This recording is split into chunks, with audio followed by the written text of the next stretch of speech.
Welcome to Penrose Learning, where we make understanding easy.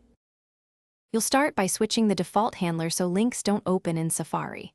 On iPhone, open Settings. On Mac, open System Settings. Make sure the YouTube app and an alternative browser like Chrome or Firefox are installed. This provides the target for link redirection. Once done, locate the default browser app setting, tap it, and select your preferred browser. This changes the system-level handler. Make sure you're signed into the new browser if it asks, because some apps pass links only to logged-in apps. Now you'll alter how individual apps and the system treat YouTube links. In the YouTube app, turn on the setting to open links externally when available so the app claims its own links. On iPhone, create a shortcuts automation. URL contains YouTube. Then open App YouTube. This intercepts shared links before Safari. On Mac, install a protocol handling extension or accept the prompt to open in the YouTube app. This helps web links jump to the app or chosen browser instead of Safari.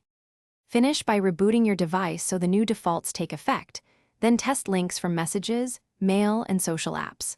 If links still open in Safari, clear Safari's cache and remove any saved default handlers. On Mac, check the dedicated app settings. On iPhone, revisit shortcuts and the default browser app. If problems persist, reinstall the YouTube app or the alternative browser, and finally reset default browser choices. One common fix is toggling defaults off and back on to force the OS to reassign handlers. Thanks for watching. If this was helpful, leave a like and consider subscribing. See you next time.